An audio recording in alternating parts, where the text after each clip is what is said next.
Hello friends, welcome to Free Book Friday. And what I'm doing this week is I'm going to read a new story, but I wanted us to review all the stories we've done while we haven't been able to see each other face to face. So real quick, we'll try to remember. We read Little Raccoon's Big Question. And then we read, remember he was wondering, does mommy love me? And then Kissing Hand when the little raccoon was nervous, Chester, about going to school without his mom. Then we read the old pigeon driving the bus, but we didn't let him drive the bus, remember? Then we had the one that I wrote and my brother-in-law Mark illustrated for us, Leonard's Winter Nap, about a little guy who woke up after his winter's nap and everything had changed. We read Corduroy, the bear that was lost in the store, and then he found his friend who took him home.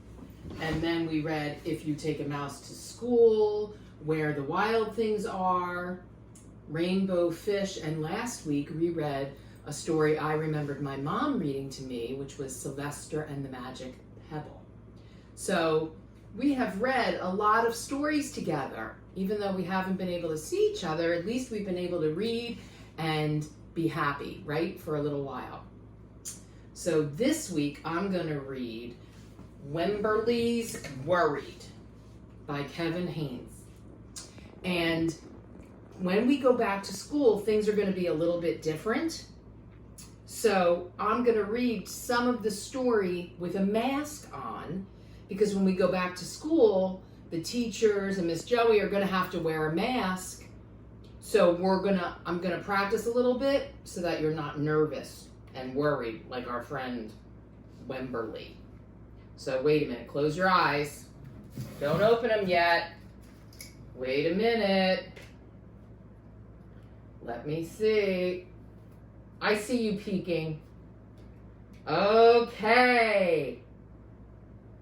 What do you think? Open up. I have to cover my nose. Hello, it's me, Miss Joey, reading you a story. I'll read it for a little bit with the mask on, and then I'll take the mask off. But I just want you to start to get used to teachers wearing the mask, okay? So you can look at all the stories, and we'll read this one. Wemberly Worried.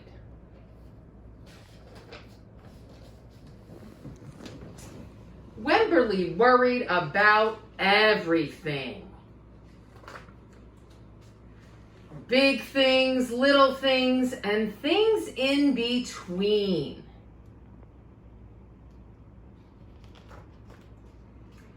Wemberly worried in the morning, and she worried at night, and she worried throughout the day. You worry too much, said her mother.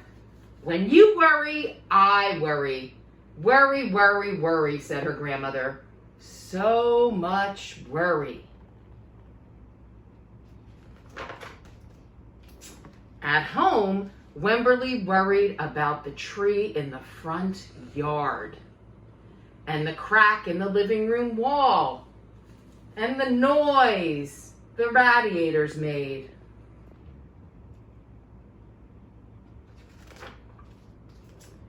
At the playground, Wemberly worried about the chains on the swings and the bolts on the slide and the bars on the jungle gym.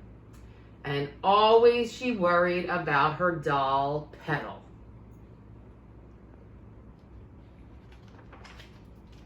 Don't worry, said her mother. Don't worry, said her father. But Wemberly worried and worried and worried. When Wemberly was especially worried, she nubbed Petal's ears. Wemberly worried that if she didn't stop worrying, Petal would have no ears left at all. On her birthday, Wemberly worried that no one would come to her party. See, said her mother, there was nothing to worry about.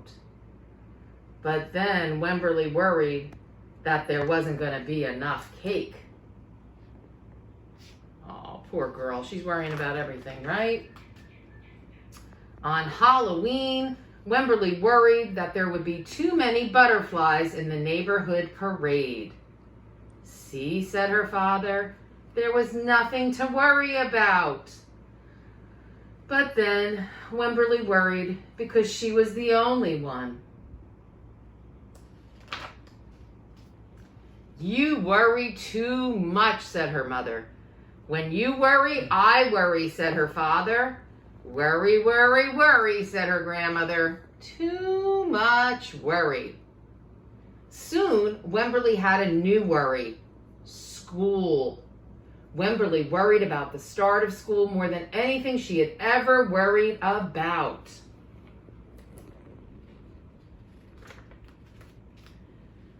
By the time the first day arrived, Wemberly had a long list of worries. What if nobody else has spots? What if no one else has stripes? What if no one else brings a doll? What if the teacher's mean? What if the room smells bad? What if they make fun of my name? What if I can't find the bathroom? What if I hate snack? What if I cry? Now you know what the mom says. Don't worry, said her mother. Don't worry, said her father. But Wemberly worried, and she worried, and she worried, and she worried. And she worried all the way there. While Wemberly's parents talked to the teacher, Mrs. Peachum, Wemberly looked around the room. Then Mrs. Peachum said, Wemberly, there's someone here I think you should meet. Her name was Jewel, and she was standing by herself. She was wearing stripes, and she was holding a doll. At first, Wemberly and Jewel just kind of peeked at each other. This is Petal, said Wemberly. This is Niblet, said Jewel.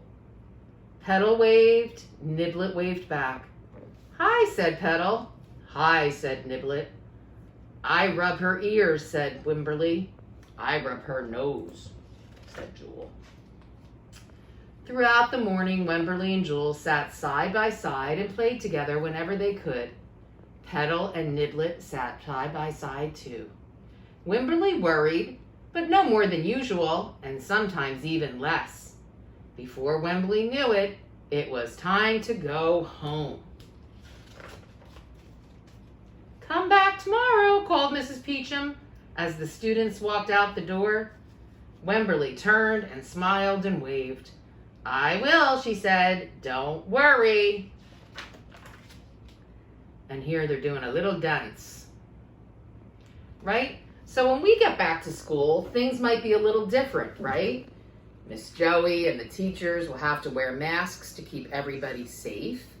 And I don't want you to be worried because we're going to have good days and we're going to see each other. We'll be able to play on our outside playground.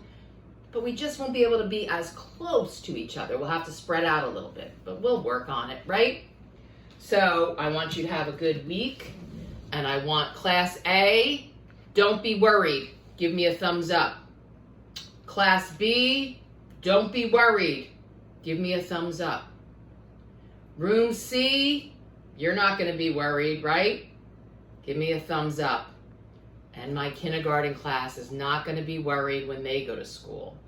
Give me a thumbs up. Excellent. I love and miss you all, and I want to thank you for doing all these stories and reading with me each Friday. I look forward to it, and I look forward to seeing you again. And I also want to thank my daughter Erin, who has helped me video these all these weeks. I love you, and I'll see you soon.